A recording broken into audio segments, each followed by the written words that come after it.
আসসালামু আলাইকুম। একটা পরীক্ষায় তুমি কত নাম্বার পাবা সেটা কিন্তু কখনোই তুমি কতটুক পারো তার উপরে ডিপেন্ড করে না। বরঞ্চ তুমি খাতায় কতটুক লিখছো, তোমার প্রেজেন্টেশনটা কেমন, তোমার স্ট্র্যাটেজিটা কেমন, এইটার উপরে ডিপেন্ড করে। আমি অনেক স্টুডেন্টকে দেখছি অনেক পড়ে, অনেক পারে, কিন্তু পরীক্ষার খাতায় ঠিকমতো না লেখার কারণে ও পারে ঠিকই, কিন্তু ঠিকমতো প্রেজেন্ট করতে পারে না। এজন্য কাঙ্ক্ষিত নাম্বার পায় না।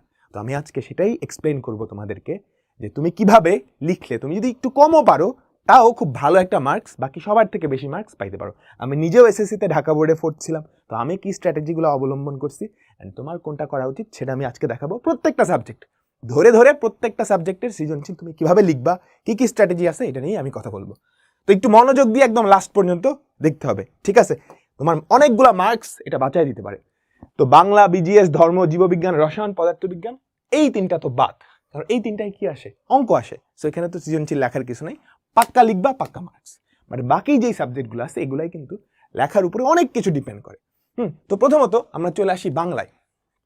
তো বাংলা সৃজনশীল লিখতে হলে মনে রাখবা, বাংলা কয়টা সৃজনশীল? 7টা সৃজনশীল লিখতে হয়, ঠিক আছে? আচ্ছা, ফার্স্টে কিছু কমন ট্রিক্স। প্রত্যেকটা সাবজেক্টের ক্ষেত্রেই ফার্স্ট ইমপ্রেশন অনেক বেশি ইম্পর্টেন্ট, বুঝছো? মানে তোমার প্রথম সৃজনশীলটা, কারণ টিচার তোমার খাতা দেখা শুরু করবে কি প্রথম সৃজনশীলটা দিয়ে। তো প্রথম সৃজনশীলটা যদি খুবই ভালো হয় তাহলে টিচার কিন্তু খুশি হয়ে যাবে। উনি কি আগে থেকেই ধরে নিবে ফার্স্ট ইমপ্রেশনটা কি, এই ছেলে ভালো স্টুডেন্ট, এই মেয়ে ভালো স্টুডেন্ট, মানে বাকিগুলো এ করতে হবে।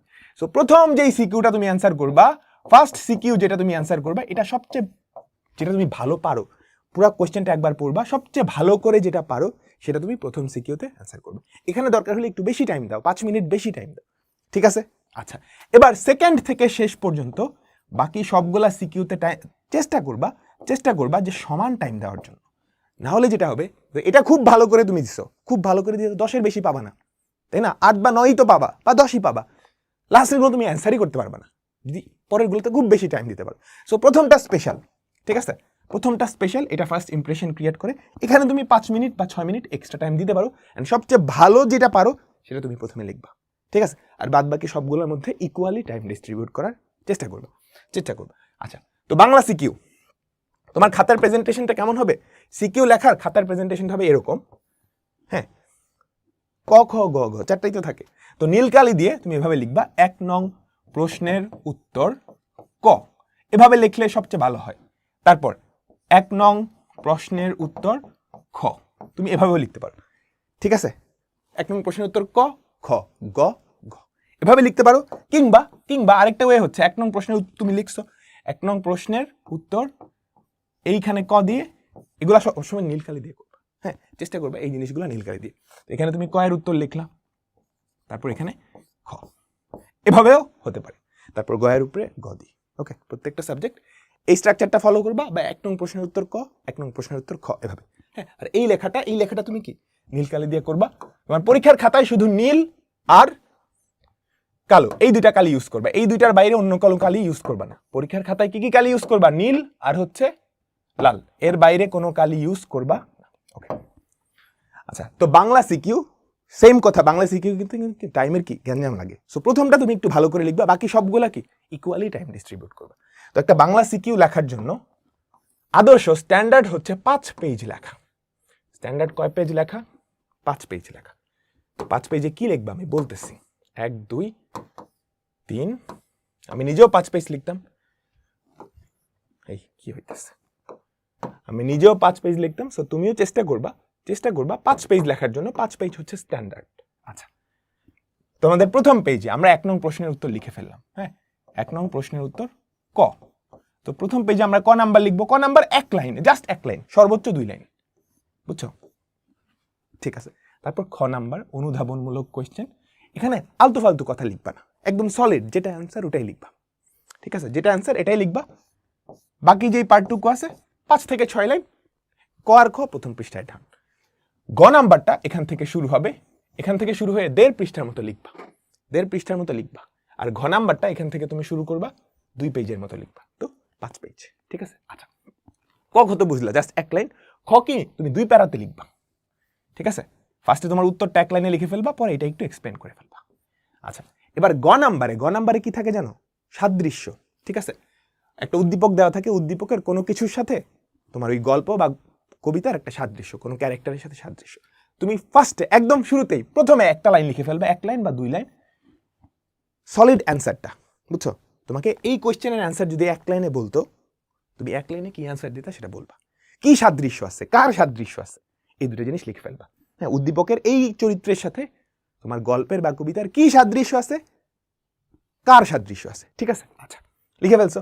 তারপর এবার তুমি এখানে সেকেন্ড প্যারায় চলে যাবা। এখানে কি করবা, তোমার গল্পের কাহিনীগুলা লিখবা, ঠিক আছে? গল্পে কে কি করছে, ওই যে সাদৃশ্য, কোন কারণে সাদৃশ্য আছে, গল্পের কাহিনীগুলা লিখবা, ঠিক আছে? আমি কি বুঝাইতে পারলাম?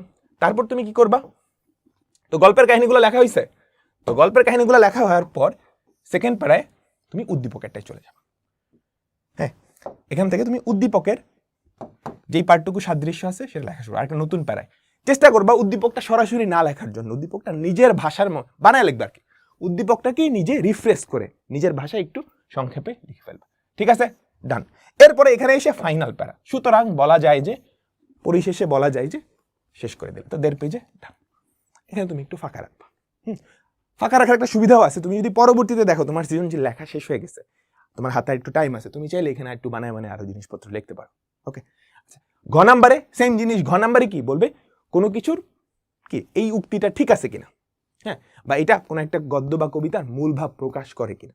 তো সিমিলার, ঘটা যেরকম লিখছো ঘটা ওরকমই আরেকটু এক্সটেন্ডেড। তো ঘ এর প্রথম লাইনে তুমি 2 লাইনে কি লিখে ফেলবা, 2 লাইনে মূল উত্তরটা লিখে ফেলবা, ঠিক আছে? 2 লাইনে মূল উত্তরটা লিখে ফেলবা, ঠিক। এরপর পরের প্যারাতে চলে যাবা। এবার তুমি গল্পটা এক্সপ্লেন করবা, ঠিক আছে? গল্পের কোন পার্টটুকু তোমার এই উক্তিটার সাথে মিলতেছে, বা গদ্যের কোন পার্টটুকু এটার মূল ভাব প্রকাশ করতেছে, এটা তুমি সুন্দর করে এক্সপ্লেন করবা। তারপর এখানে আবার উদ্দীপক। ওকে, চেষ্টা করবা এখানে গল্পটা আধা পেজ, উদ্দীপকটা কি আধা পেজ, এভাবে করে চলে যায়, ঠিক আছে? এবার লাস্টের প্যারায় এসে এই দুইটা কম্বাইন করে তুমি লিখে ফেলছো, ডান। ওকে, আচ্ছা। এবার নীলকালি কোথায় কোথায় ইউজ করবা? 1 নং প্রশ্নের উত্তর ক, খ, গ, ঘ, এই দুইটাই নীলকালি, এই জিনিসগুলোতে নীলকালি ইউজ করবা। আর কোনো যদি তুমি চাও যে সলিড একটা লাইন, যেটা অ্যাকচুয়ালি টিচারের তুমি নজর আকর্ষণ করতে চাচ্ছ, দৃষ্টি আকর্ষণ করতে চাচ্ছ, ওগুলাতে তুমি চাইলে নীলকালি ইউজ করতে পারো, বুঝছো? বা একটা স্পেশাল লাইন আছে, এই স্পেশাল লাইনটা এখানে থাকা উচিত, এটা দেখলে টিচার নাম্বার দিবে, টিচারের মানে মনোযোগ আকর্ষণ করতেছো, তখন তুমি এটা দিবা। আরেকটা জিনিস, প্রেজেন্টেশনটা সুন্দর রাখার চেষ্টা করবা। তোমার হাতের লেখা খারাপ, ঠিক আছে, চেষ্টা করবা যাতে লাইনগুলা সোজা হয়, সবগুলো একই রকম হয়, বেশি বড় বা বেশি ছোট না হয়ে যায়। প্রেজেন্টেশনটা ঠিক রাখলেই হয়ে যাবে। আর কাটাকাটি যত সম্ভব কম করার চেষ্টা করবা। আর যদি কাটাকাটি হয়েই যায়, জাস্ট একটা দাগ দিয়ে কাটবা, হিজিবিজি করে কাইটো না, এমনি কাইটো। আমি বুঝাইতে পারলাম? তো এই হচ্ছে মোটামুটি বাংলা অ্যান্সারের নিয়ম। হ্যাঁ, এটাতে খুব বেশি ছিল না, বাট বুঝতে তো পারছো। আচ্ছা, এবার চলো আমরা চলে যাই যে জীববিজ্ঞান সৃজনশীল লেখার টেকনিক। এর পরের গুলা থেকে অনেক ধরনের টেকনিক আছে।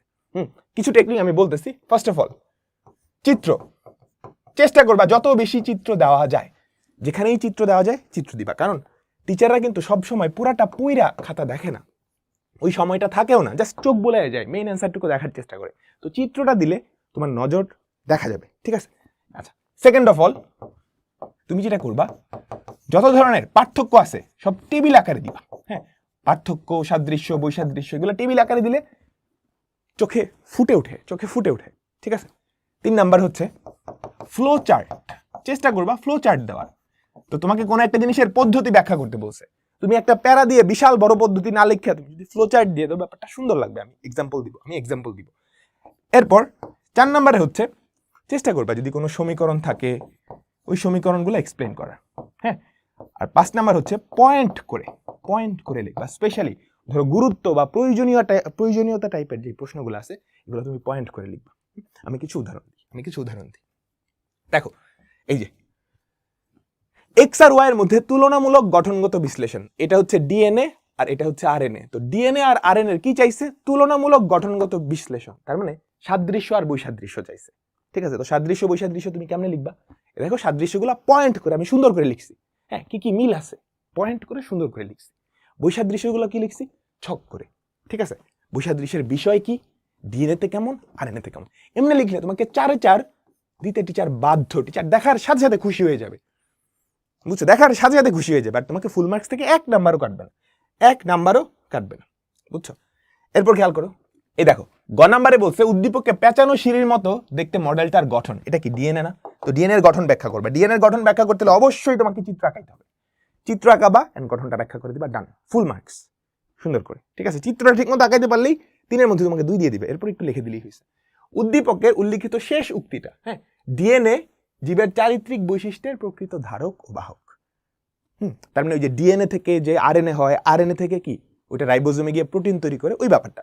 তো এখন তুমি এটা বিস্তারিত প্যারা করে লিখতে পারতা, কিন্তু প্যারা করে লিখার চেয়ে তুমি যদি ফার্স্টে একটু লিখলা, হ্যাঁ, ডিএনএ, এখন জীবের বিভিন্ন বৈশিষ্ট্য প্রকাশে ডিএনএ এর ভূমিকা, তুমি যদি এরকম একটা ফ্লো চার্ট করে দিয়ে দাও, এই যে খেয়াল করো ডিএনএ থেকে কিভাবে জীবের সবকিছু তৈরি হয়, সুন্দর করে একটা ফ্লো চার্ট করে দিয়ে দিলা, তারপর এটা দিয়ে দিলা, এটা নীলকালি দিয়ে লিখবা, কারণ এটা খুবই ইম্পর্টেন্ট একটা লাইন।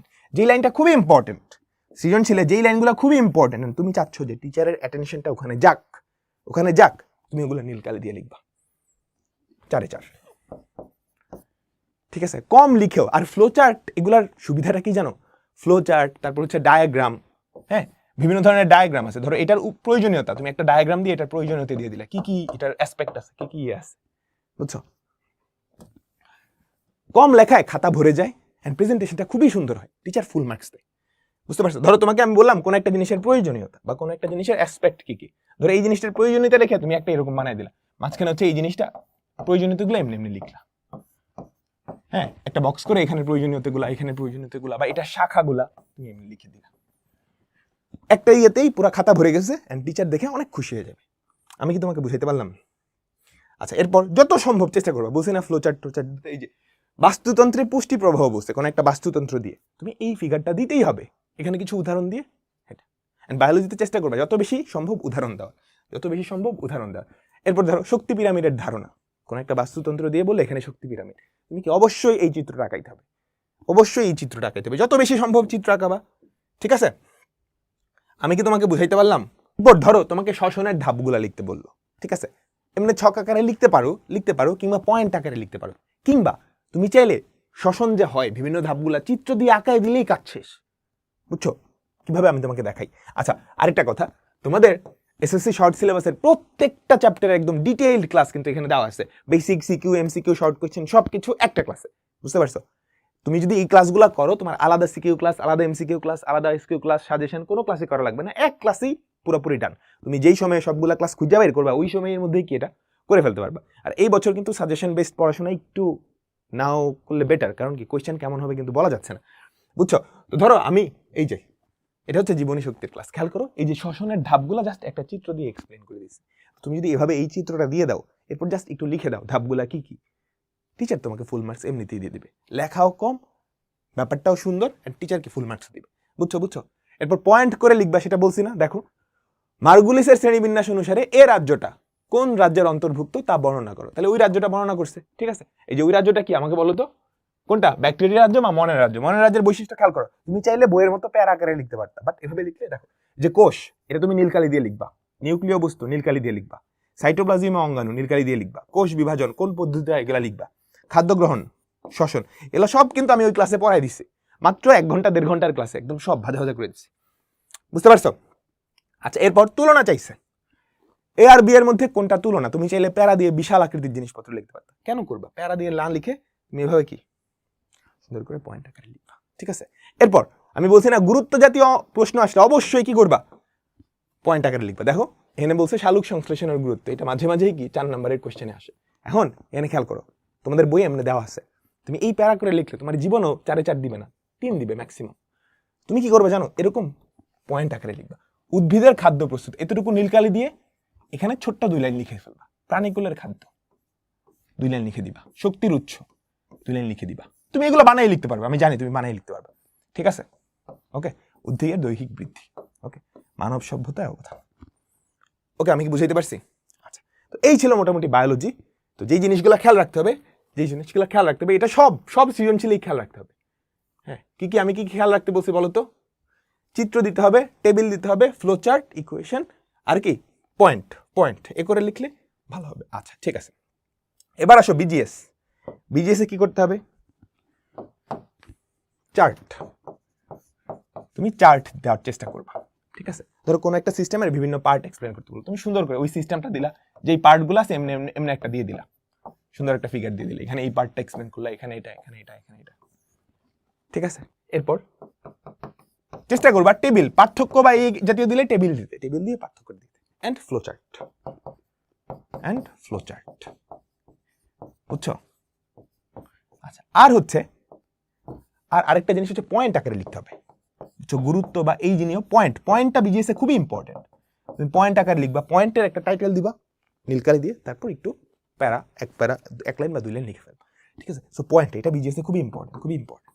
আর তোমার সবচেয়ে ইম্পর্টেন্ট যে লাইনটা তুমি চাচ্ছ এই লাইনটা টিচার দেখুক, এই লাইনটা দেখলে টিচার তোমাকে নাম্বার দিবে, তুমি একটু নীলকালি দিয়ে লিখে ফেলবা, ঠিক আছে। তো এগুলো মাথায় রাখলেই হবে। ধর্মের ক্ষেত্রেও সেম কথা, তুমি চেষ্টা করবা পয়েন্ট দিয়ে লেখার, অনেকটা বাংলার মতোই পয়েন্ট করে লেখার চেষ্টা করবা, ঠিক আছে। ধরো এই জিনিসটার গুরুত্ব চাইছে, তুমি কি পয়েন্ট দিয়ে সুন্দর করে লিখলে পয়েন্টের হেডিংটা দিবা নীলকালি দিয়ে, বাকিটা এটা।